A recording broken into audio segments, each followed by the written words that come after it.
Welcome to Backseat Directing, where we talk about movies, TV shows, comics, and more. We're your hosts, Andrew and Aaron.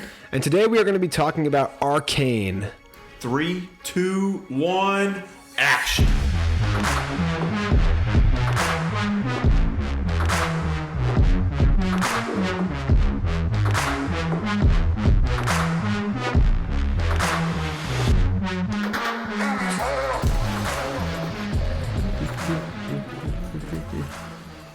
Alright, Andrew, we are breaking down and going over Arcane. We're going to start off the first half of this episode talking about the show with no spoilers. So keep your mouth shut on those details. And then towards the end of the episode, we'll go in and dive into the details of the show with spoilers and kind of talk about a few of our favorite parts of the show. Alright? So, first thoughts on Arcane. Arcane is something truly special. I mean, Arcane is first and foremost an animated series and super groundbreaking in lots of ways. I love the animation. I love the music. I'm a huge fan of this show. Has incredible ratings for a reason. And rarely does a video game adaptation going into a show or a movie, make this phenomenal of an impact. So something truly special. I know you like it. What do you have to say about it? Yeah, I like this show a lot. The animation style is probably second to none. I mean, it was so cool. We'll talk about it more, but it has a mixture of CGI 3D elements and 2D elements layered on top of it. It looks like they spent years on it. It looked like every little detail was thought of. This show took 6 years in the making. Yeah, so you see that on the screen. Hard work. That's crazy. Yeah. Something really special that I feel like is a big topic in this show is that the two main characters are both females. But at the same time, I feel like there's really I feel like it crosses gender, how relatable the characters are. I mean, I feel like I relate with traits of the main characters, like some of their frustrations and some of how much they care about their familial bonds. And I do often feel sometimes I like a character that looks more like me. I like Cal Kestis as a Jedi. I've said that before because he's a redheaded guy Jedi, but I feel like these characters really cut across all those boundaries in all kinds of ways. I love Jinx, Powder, whatever you want to call her, and Vi. They're awesome. Yeah, for sure. So I'm going to go ahead and kind of summarize the show real quick before we carry on to some of the facts and details and the behind the scenes aspects of it. So Arcane takes place in a utopian city called Piltover, and the repressed undercity of Zon. The series starts with the rebels of Zon marching across the bridge to Piltover, and they get met by the enforcers of Piltover. And then in this mess of a fight, Vi and her younger sister Powder end up losing their parents. And Vander, who is leading this rebel charge, basically ends up taking them in as his own. Then the show kind of fast forward a couple years that Vi and her sister Powder were just young kids, probably 8 to 10. Now they're teenagers, young adults. And the tensions between Piltover and Zon has grown with politics and power chasing and magic, jacked up goons on Shimmer. All set the stage for this epic animation, and it's quite an emotional story as well. Yeah, this story is super emotional. I mean, right off the bat, the opening, like you talked about, is that fight on the bridge where the two little girls lose their parents, and there's really no dialogue in that scene other than Powder singing, and it's all on their faces. I mean, the disappointment and dejectedness on Vander's face when he sees what these two young innocent kids have had to go through, and just kind of how he loses his will to fight in that moment and just drops his gauntlets to the ground. it is incredibly emotional, impactful show. And like, we're always saying it, but like these animated shows hit hard, and like people associate animation with being for kids, but this show is anything but, really, in terms of the themes. Yeah, I feel like a lot of people underestimate animated shows in general and think that they're childish and that adults shouldn't watch them. But there's a bunch of examples where that's just not the case. You know, like one of our favorite animated shows, Invincible, you know, or even Avatar: The Last Airbender, that covers a lot of adult topics. This is kind of the same, to where it's not just made for kids. And people spent, like you said, 6 years creating this. It's a piece of art. Yeah, no, it definitely is. I mean, there's beautiful, beautiful shots in this, and you can see kind of all the hard work that they put into it. The people who created this show, the production studios, are Riot Games and Fortiche Productions. So Riot Games initially created the game League of Legends, which is where the show gets its full namesake. Arcane League of Legends is the game that the show is based on. And they entrusted Fortiche Productions with helping them bring their game onto the screen in the form of this TV show. And that was a huge undertaking because they had to flesh out a lot of additional backstory for the characters, and we'll get into more of the origins and the source of all this and into the games later. But going more over the production of the series itself, Arcane, we have an incredible cast, and the cast is led by directors Pascal Charroux and Arnaud Delord as directors directing this cast. So our cast is Haley Steinfeld as Vi. Haley Steinfeld, who has a number of great credits, including Pitch Perfect and voicing Gwen Stacy in Into the Spider-Verse. Ella Purnell as Jinx. Mia Sinclair Jens as Powder. The differentiation there being that Powder is the younger version with a different voice actor, yeah. And then Katie Leung is Caitlin. Kevin Alejandro is Jace. Jason Spizak voices Silco. JB Blanc voices Vander. And Yuri Lowenthal as Milo. Now, my question to you, do you know who Yuri Lowenthal is? Not off the name, no. He voices Spider-Man in the Spider-Man video games. He has a lot. Cool. He does a lot of voice work, actually.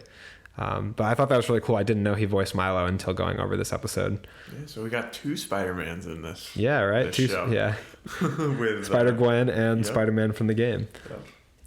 Yep. This show has 9 episodes. It came out last year in 2021. November 6th, 2021. Yep. It has an IMDb rating of a 9 out of 10, which is really high and very much deserved. But I kind of want you to talk a little bit more about the background of this show and where it comes from in the games.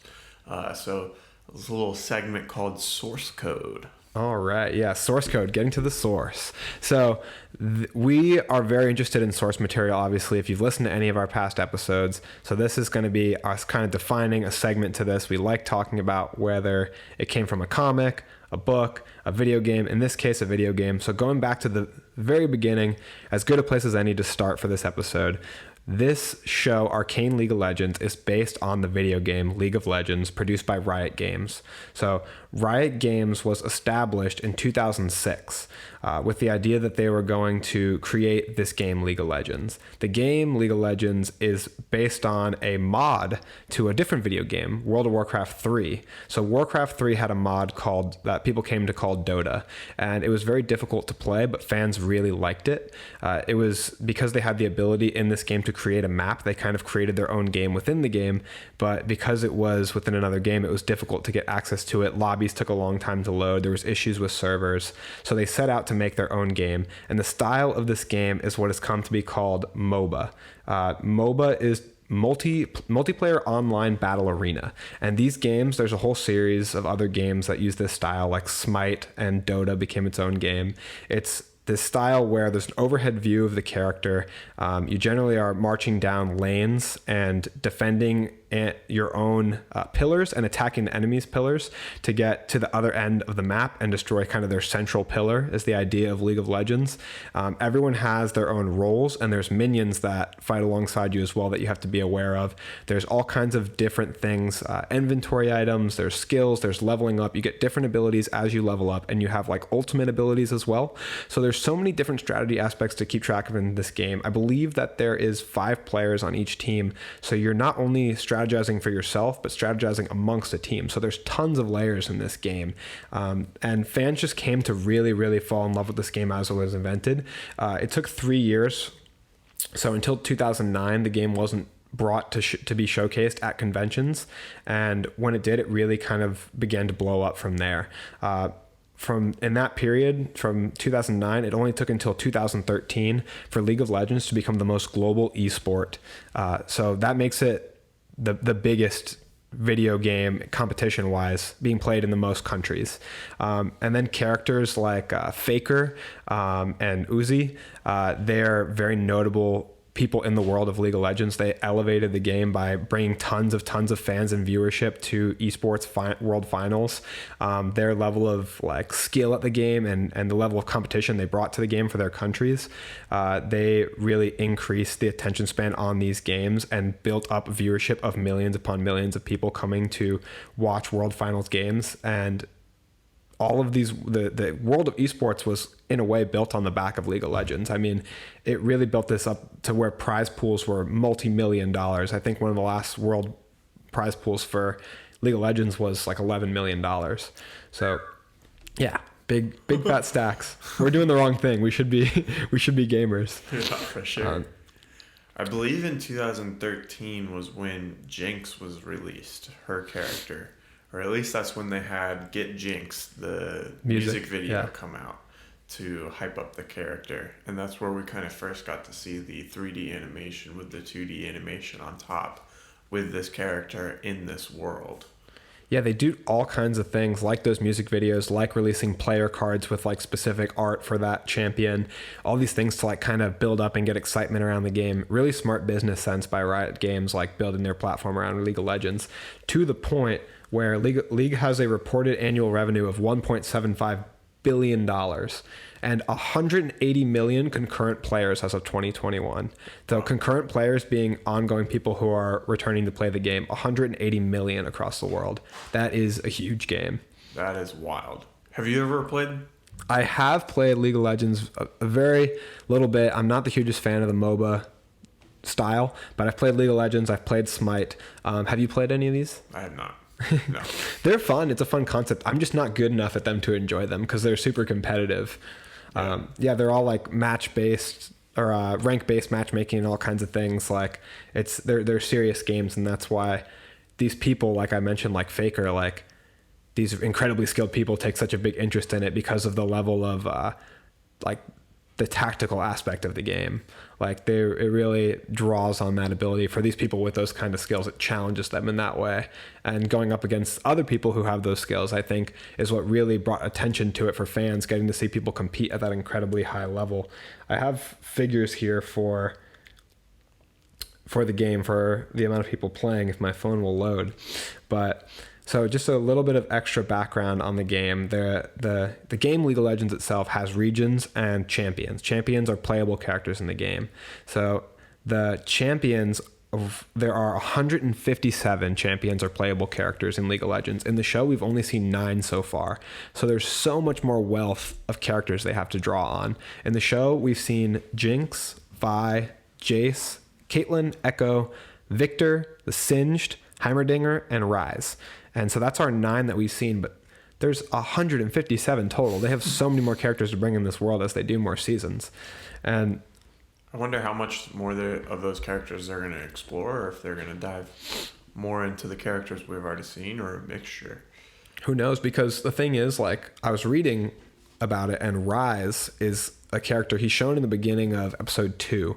He's the one with the arcane magic who saves Jace's mother. We see a tiny glimpse of him, so he barely even counts. Yeah. So they could be building up to 157 characters, changing stories, eventually moving away from Jinx and Vi. But I think it was a really smart choice to center their story around Jinx and Vi, don't you? Yeah, I mean, I knew nothing about these characters going into it. And you don't have to, which is great. Yeah, exactly. And I was hooked right away, especially once there's like this twist in the middle of the season that like you don't really see coming at all. And from that point on, it was like, oh my gosh, this is crazy. What's going on? Like how is this going to get solved? I think the emotional backdrop of circling your story around the relationship of siblings has always been like a tried and true, strong way to like draw fans in, like dating back to like the story of Romulus and Remus and Rome. Like the sibling bond is something that they play very heavy on in emotional stories like this. Yeah, it's very relatable to a lot of people, Yeah, like what would you do to defend and protect your family is kind of the question they asked. But going back to my numbers that finally loaded, the all-time peak viewers for World Championship for League of Legends is 4 million views. Let's see. Yeah, so 4 million viewers in 2021, people basically streaming it, viewing it, and then they've got thousands of people at the competitions. Wow. The prize pool money, the most, let's see, 2017 is the largest one on here, $11 million, an insane amount of money. And they have conducted almost 3,500 tournaments for League of Legends. So it's that popular, 3,415 tournaments. That's crazy. There's a bunch of little worlds out there. So this game is huge. I mean, they've only barely scratched the surface. 9 champions, and the regions that exist in the game consist of Bandle City, Bilgewater, Demacia, Ionia, Ixtal, Noxus, Piltover, the Shadow Isles, Shimura, Targon, the Freljord, the Void, and Zaun. And we've only touched on, we've really seen only, I think, about three of these, but they've touched on maybe half of them. Two. Yeah, mainly Piltover and Zaun, which are essentially one place, and we can get more in-depth discussion on that when we open up talking about the show. So how did this get turned in from a game into a show? Do you know?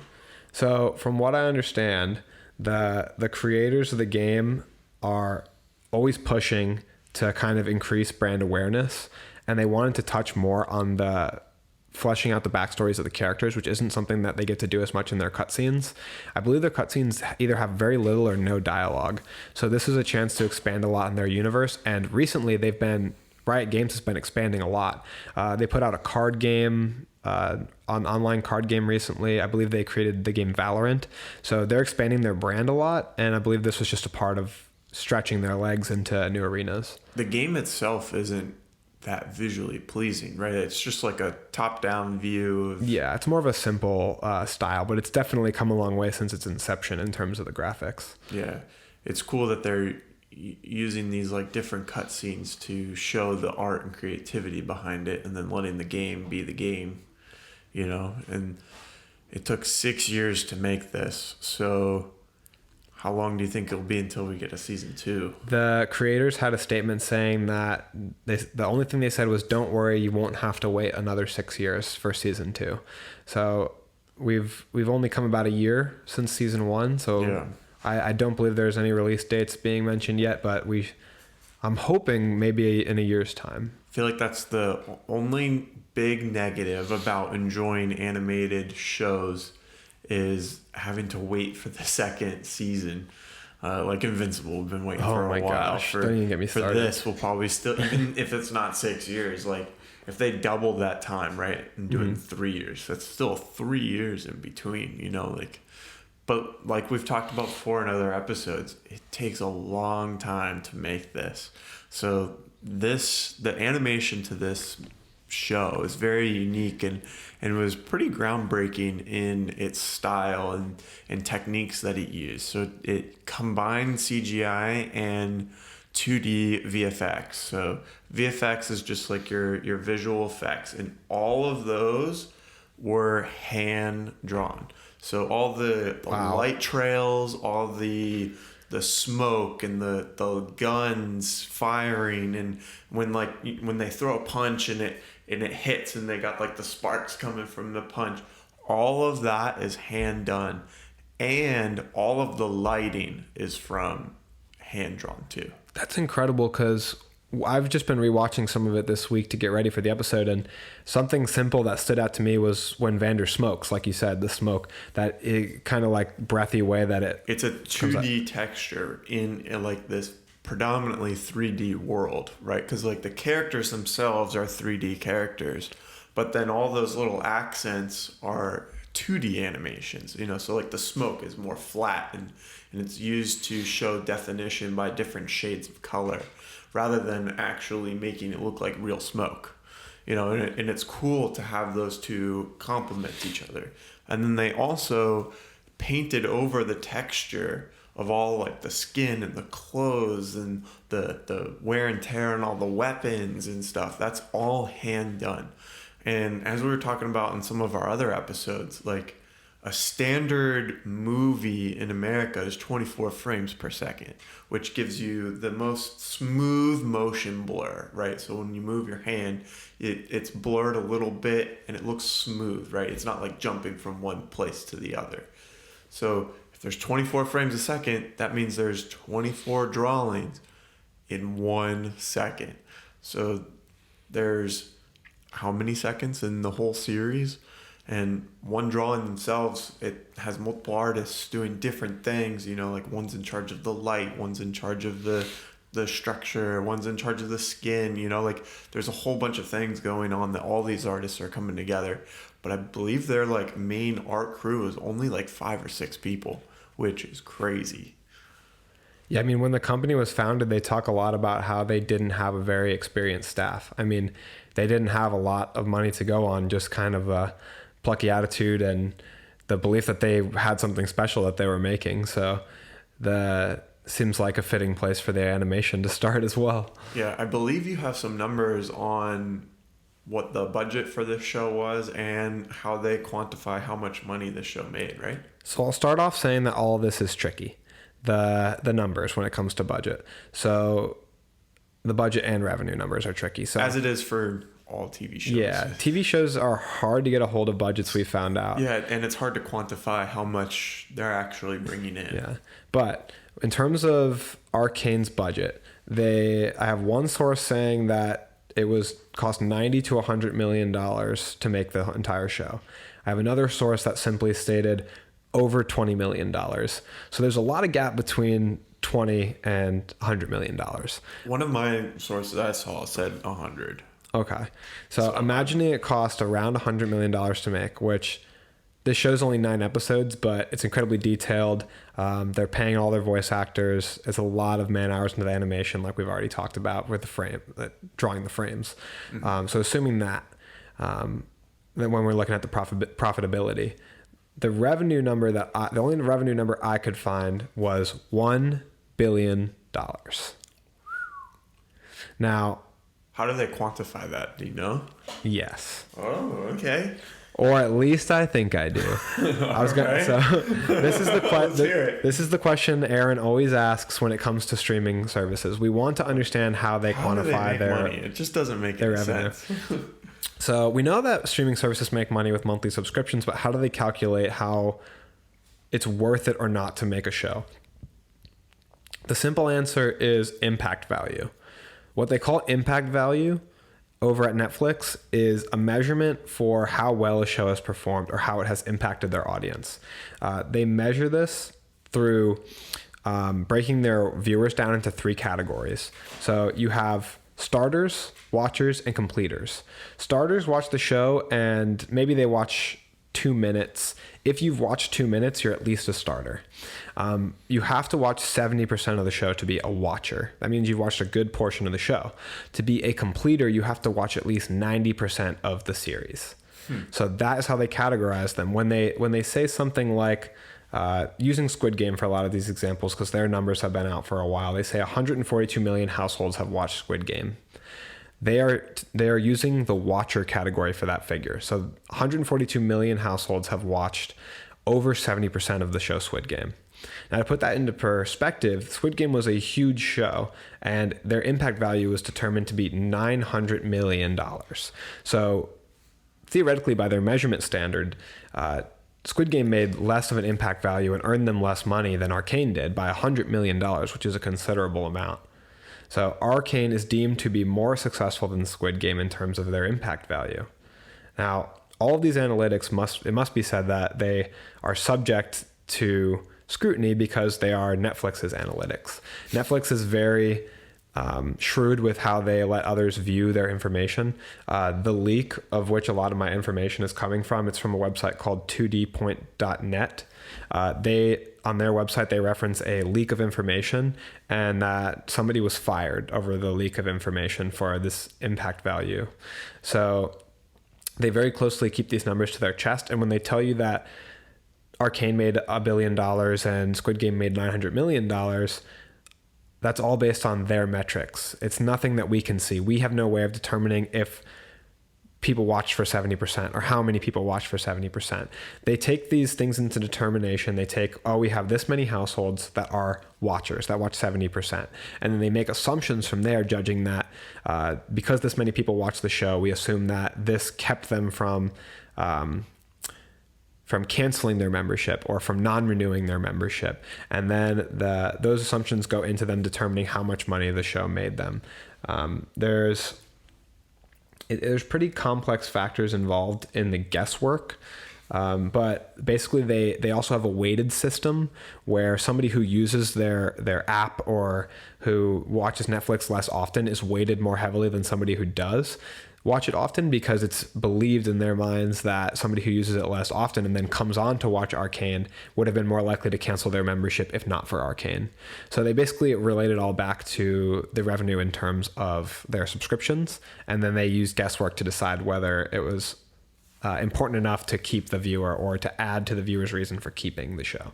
Yeah, so it still seems really hard to quantify. Still incredibly subjective. Any of these numbers. When they tell you it made them $1 billion, did it make them $1 billion?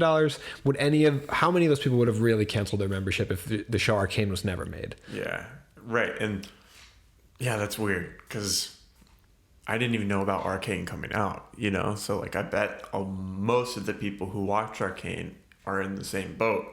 So it's not like they were like, oh man, if this show didn't come on, I would have canceled. See, they're also going to take into account the amount of new viewership they gain when the show Arcane comes out, within a 35-day period of the show coming out.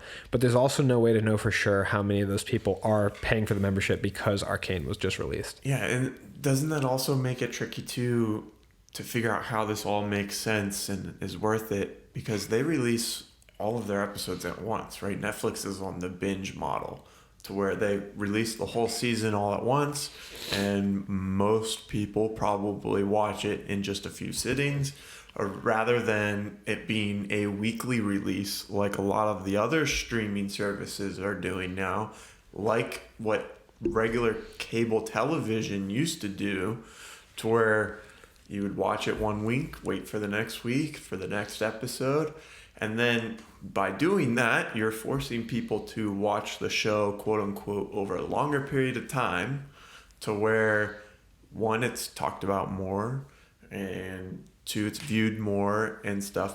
But all of their stuff is released at once. The problem for their business model is that it's built on the binge model. So right. If you take that away, that's why people have Netflix, is for the binge experience. So they're kind of stuck with that. But regardless of the profitability of that, regardless of the profitability of this series, the show is, in my opinion, deemed a success on the grounds of its quality. The show was produced and it earned a 9.0 on IMDb. It has 100% on Rotten Tomatoes critical score, 96% audience score, and it won 4 Emmys. So the show is a success, regardless of financial success or otherwise. All right, if you've been watching this far, go ahead and give us a like and subscribe. Go ahead and share this with a friend as well. Andrew? Let's just start that up. I was waiting for you to say so many more things. I was going to have you say like we're on blah, blah, blah, blah, blah.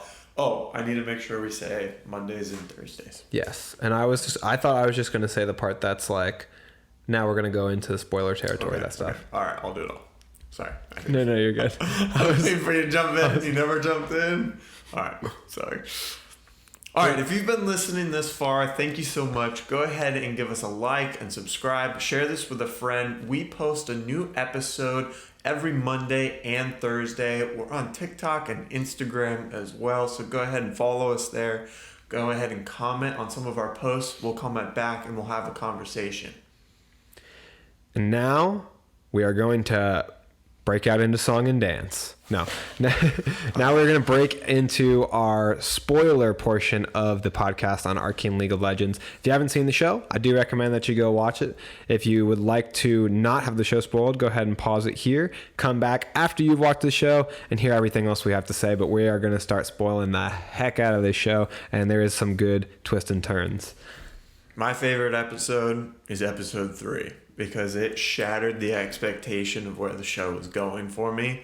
We're going to dive right into it. So in episode 3, the 3 main characters that we're introduced to are part of them. So Vander, who is the protector of Vi and Powder, he dies.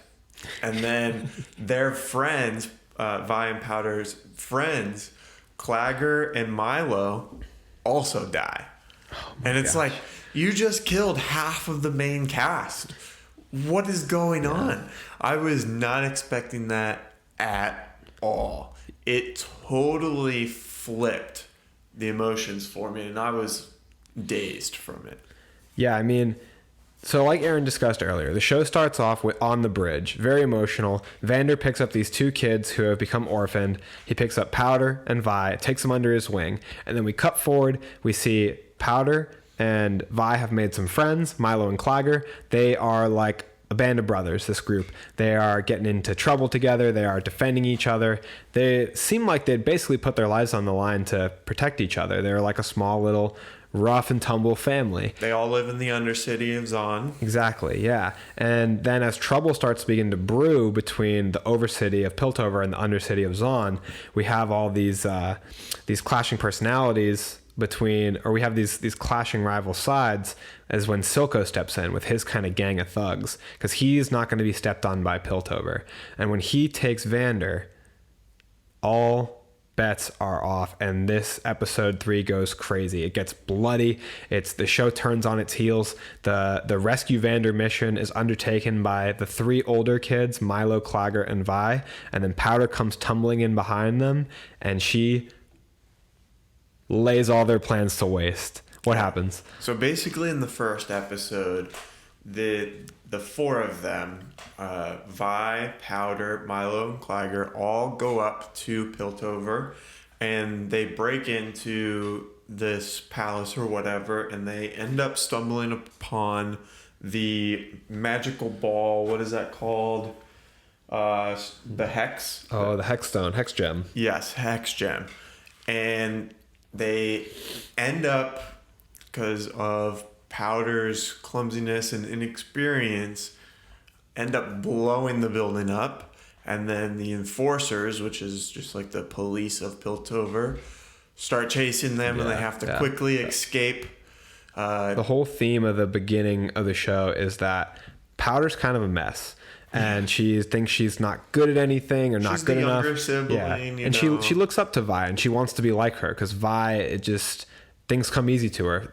Vi is tough and strong, whereas Powder kind of has to rely on her wits. Yeah, all the other kids are older, and they're jumping across rooftops and stuff, and these quote unquote simple tasks, of like clearing this jump. It's crazy.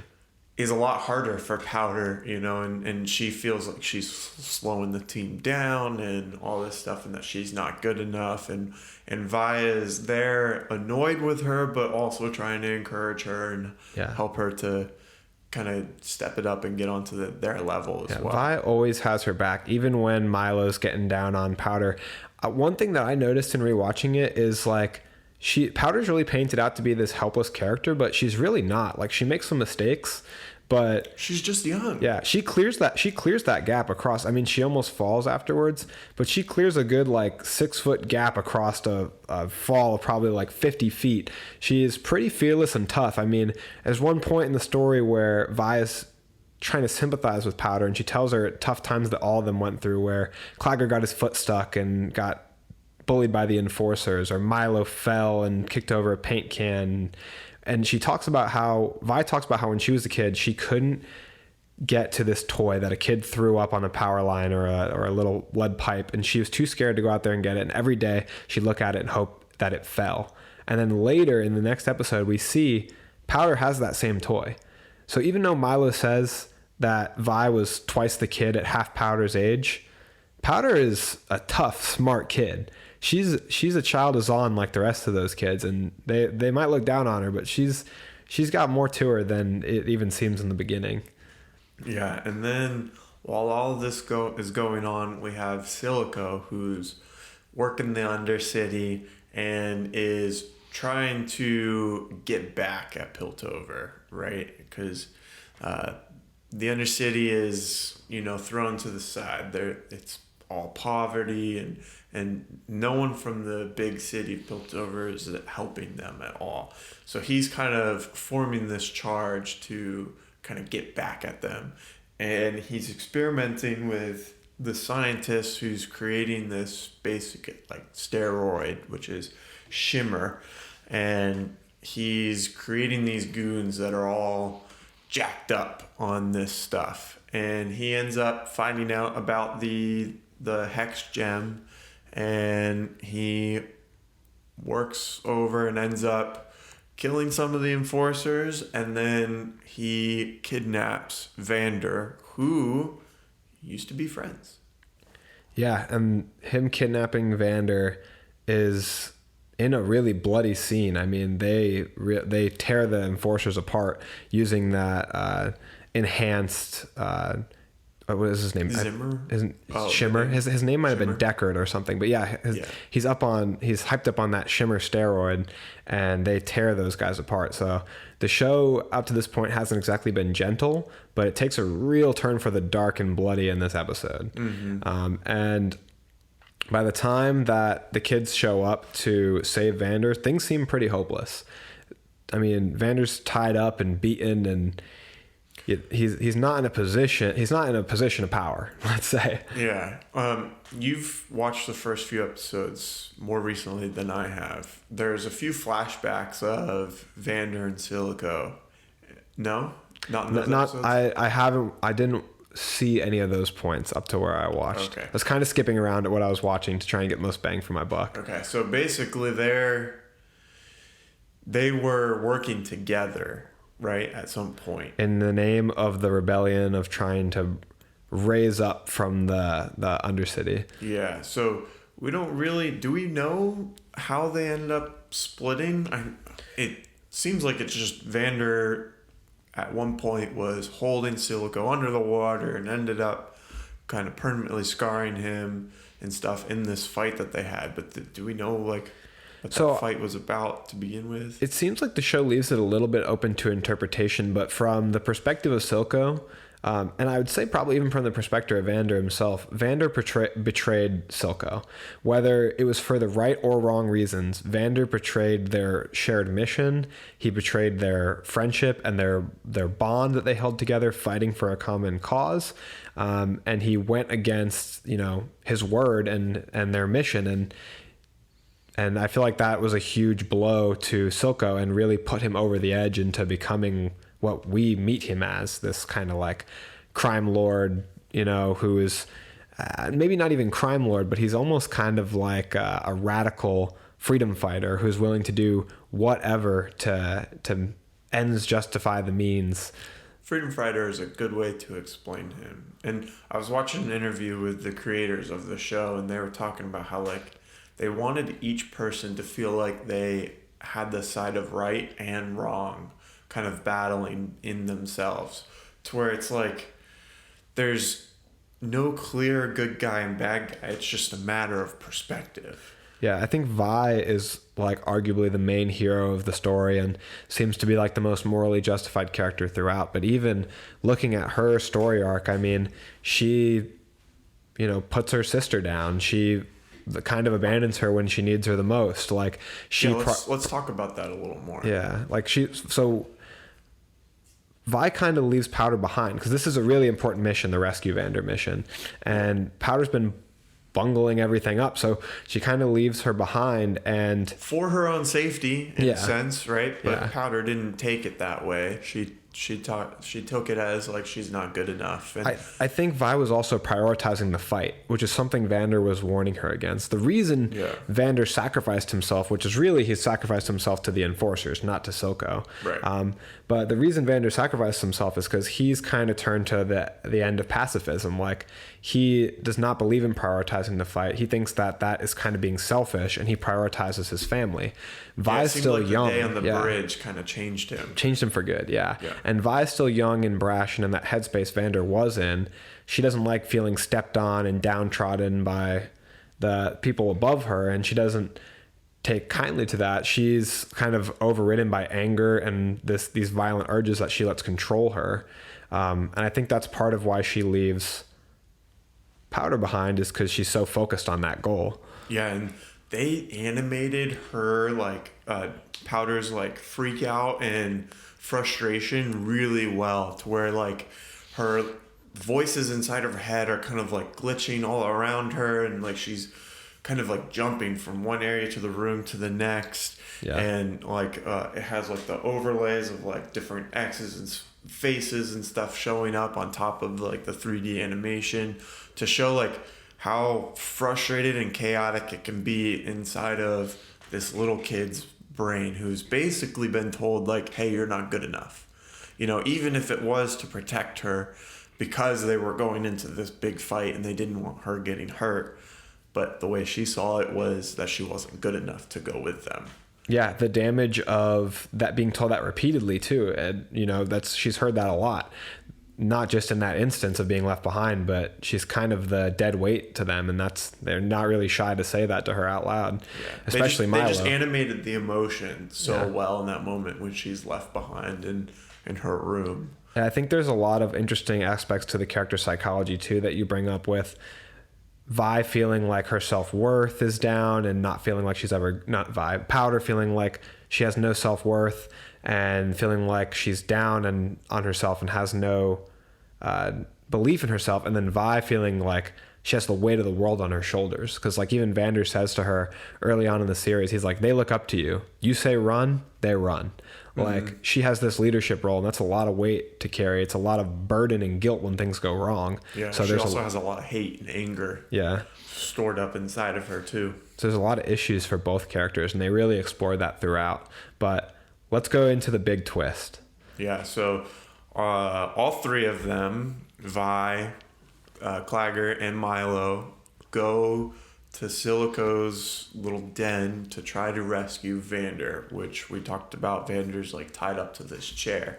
So they kind of break in pretty easily, right? And it's almost too easy, because it is. And they cross this like industrial bridge or whatever. It's kind of like a path because they're inside this building. So they cross this path that's a bridge over to this room where Vander is locked in. And they find him, and they're trying to figure out a way to get the cuffs off of him and free him from this chair. He's all beaten up and bloody. And then Silico and some of his goons come up.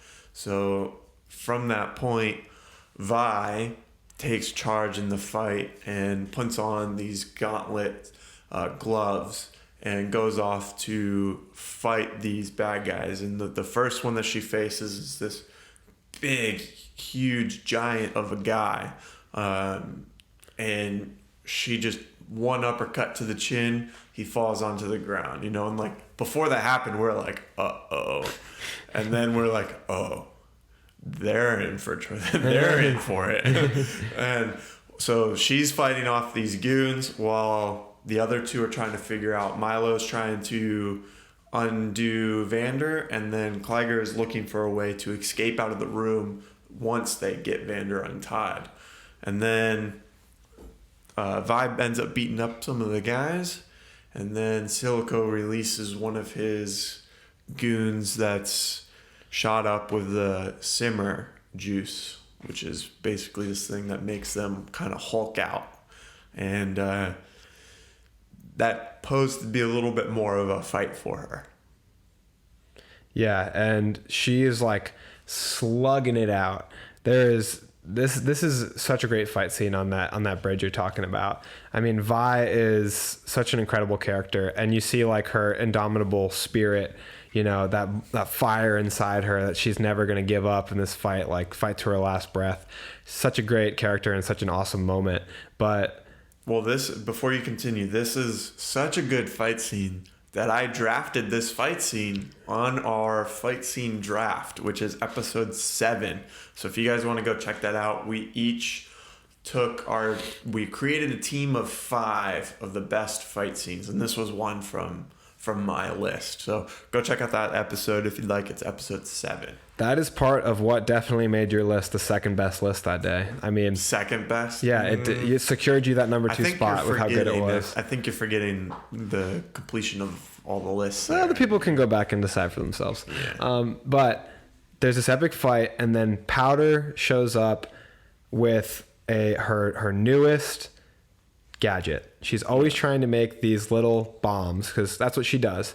She works with her brain, you know? They're kind of like wind up toy bombs. There's a cool aspect to it, that makes them kind of cutesy, like kind of ironic that they're supposed to be destructive. And up to this point, we've seen this little gadget a few times. Yeah, she called it Mouser. Yeah, she winds it up and it's supposed to explode, but it never does. It never works. So her devices always fail. They always fail. That's in her own words. They are not successful, and she's coming out on a hope. This time it's going to work. She's going to come save her friends, her family, and she has her little bomb, her Mouser, that she's going to use to save everybody. Not only does she have that, she still has the hex gem that she stole from that building that they robbed in the first episode. So in a last-ditch effort, she tosses the hex gem into her bomb, thinking that maybe this can make something happen. And she drops it into the mix. And this is where all hell breaks loose for the show. It ends up blowing up. And it's not just a normal explosion either. The hex gems are incredibly powerful. Yeah. With arcane magic in them. Right. So she was like climbing the outside of the building when she threw this like ticking time bomb in. And the explosion ends up pushing her off of the building. And in this moment, she's flying back in slow motion, and she has a giant smile on her face because Vi is at this point losing, right? And it's not looking good for the crew inside. So she's smiling like, "Oh my gosh, I'm helping this. I'm finally worth something. I saved the day. It worked." Yeah. So she's falling into the river, and in the meantime, this bomb ended up killing Milo and Claggor. Rest in peace. It's so sad. They really were great characters. Like, you find like Milo is kind of a jerk, but you love him. He's like, and Claggor is just like a really sweet guy. Like, he's a good guy. They were a strong supporting cast. So much so to where I did not think they were going to die. That's the thing that's so special about this show. And hopefully this isn't ruining the show for you. So it should still be enjoyable if you listen this far and you didn't see the episode. But I hope not. I hope you guys turned it off and went to watch the show. But what makes Arcane so special is the plot twist in episode 3. The fact that they lulled you in for 3 full episodes. And the average length for these episodes is 41 minutes. So that's a lot of time to get attached to these characters, for them to kill off, let alone for the characters to be children, like, is extremely drastic and unexpected. And in such a huge way to kill Vander, Milo, and Claggor. 3 huge characters, 2 of them children, 1 of them father figure to our main characters. Like, it feels like it came out of nowhere being that far into the show. You'd think that character development kind of aspect would come early on in maybe the end of the first episode, or it wouldn't happen until like a season finale. The placement that they put it in the show is perfect because it gives you enough time to get attached to the characters and enough time for it to have a lasting effect on the characters and the plot. Yeah, it kind of takes away that like plot armor that people talk about a lot. You know, it's where it's like, oh, nothing bad can happen to our main characters. They kind of took that out the window with this episode. Absolutely. But basically, once that bomb went off, Vander ends up getting out and he ends up fighting, but at some point he ends up taking the shimmer and fights the guys and then gets to Silico. And then he ends up getting stabbed by Silico and falls off that industrial bridge that's inside the building. And again, like smoke and fires all around. And Vi goes up to Vander at the end and is crying, you know, because he's dead.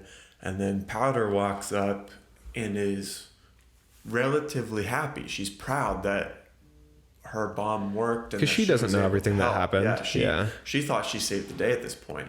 And then she realizes that all three of her family members are dead. And Vi kind of lashes out on her, ends up punching her in the face. Like, look what you did. I told you to stay home. You're nothing but a jinx. And kind of pushes her away. And she kind of runs away while Jinx or Powder stays there.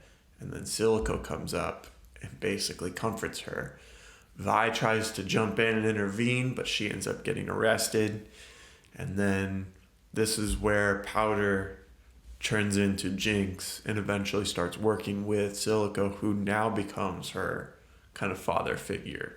Yeah, as adults, I think their hair colors have a lot of meaning, and I think that's shown in this scene. Like, they choose this hot pink kind of hair color for Vi, and I think that the bright, you know, reddish pink is an example of how she's led by her passion, and for Jinx or Powder, her hair is like this dark, melancholy kind of blue. Mm-hmm. She's led by like her sadness and her depression and her sorrow, and you know, being rejected by her sister kind of leads into those feelings, and Vi's passion in that moment of not thinking, you know, leads her to that great, possibly the biggest mistake of her life, pushing her sister away there, because she can't go back and undo that in that passionate moment.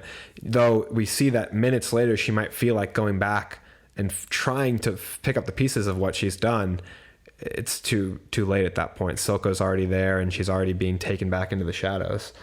Yeah, and then after that episode, into episode 4, we fast forward a few years, and the story kind of carries on from there. But so that wraps up Act 1 of the show pretty much, and then there's 3 episodes for the last 2 acts each. And man, that was a crazy twist. And I remember I watched this show before you, and I was like, man, you gotta watch Arcane. And I don't think you watched it right away. No. But then once you did, I feel like you didn't stop talking about it for weeks. Yeah. I was very obsessed with it, and I was listening to the soundtrack on replay, like whether just driving or working out. Like, I was obsessed with the soundtrack. Yeah, I forgot that we didn't even mention that the main song is Enemy by Imagine Dragons. It was huge. And then also Playground by B. Miller. That song is incredible. It's one of the few playlists I can listen to with absolutely no skips. Every song is great, but those 2 are probably my favorites. Yeah. It's a great show. Yeah. They crushed it. And the other 2 acts are really good. The first act is probably my favorite of the series. Same.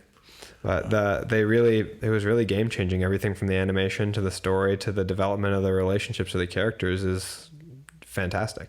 So every show that we do where we're reviewing a full episode or full series or full movie, we like to go into a segment called Backseat Directing, where we give something that we would change about the show or movie, and then something that we would keep and encourage the director to keep doing.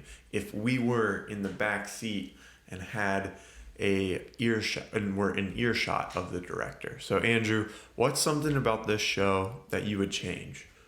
So I would change, and I think we're on the same page here.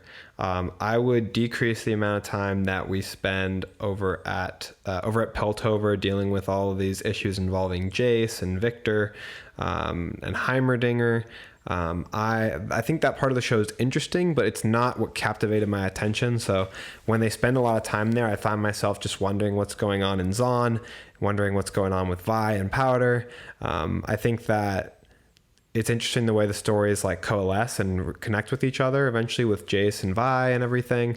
But I just found myself not nearly as interested in that aspect of the story. So maybe either add something to that element of the story to make it more captivating so you don't feel the difference, or just spend a little bit less time there.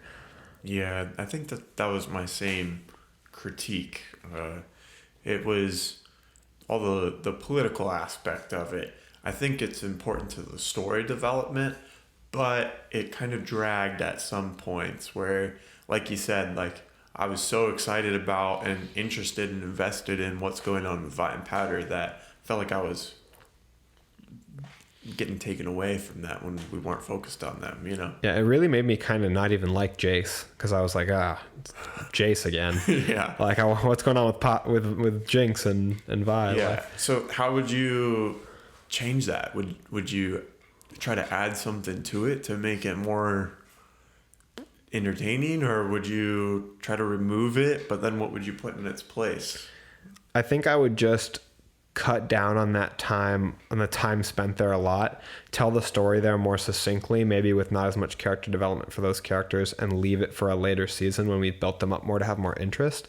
And then we could use that extra free time to focus on shelling out things like the background between Silco and Vander, which I feel like didn't necessarily get as much time. And I'm kind of curious about Silco as the main antagonist. Like, what is more of the information of his background and his motivations? Yeah, that's good.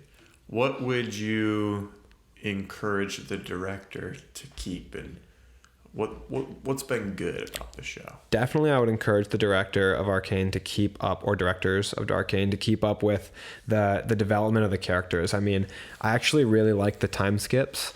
The time skips in this show felt really good. Like there's basically, we see Vi and Powder at a very young age, and then we have a time skip to around Vi being more of a teenager, and then we have another time skip to them essentially being adults. And each time we see character development, whether it's on or off screen, we get it kind of in an expository sense, or it's shown that the characters have aged and developed as people. They're more complex. We see Vi age to the first time we see her, she kind of has like a disdain and like these lingering kind of vengeful feelings towards Piltover, because she saw, her family die on that bridge. So we kind of get character development, whether it's shown or hinted at. And we also get to see the actual physical characters age, and the animation was really cool for that. The way that we could see them grow up, or their outfits change, their hair, and Vi obviously becomes bulkier, as she gets older, she becomes stronger. So I really love the way they develop the characters physically through the animation, and emotionally and plot wise through the writing. And I would keep up with that with these characters, continue to have them take, a journey where the situations that they're put in our story actually affects them moving forward. Like Powder accidentally killing her family members drastically changes the story and her. Like, it delves her into this like deep psychosis where she's like on the edge mentally. Something they did that was good too is that they never forgot what she did. Like they never it wasn't forgiven. In some movies and shows, something tragic would happen and then it's not really brought up again. The first thing that comes to mind is like The Boys, when Robin. Yeah, Robin dies, but it's only brought up like once back in season 3. Like, it's like, if my girlfriend died, like that's going to be a big part of my character and my everyday life.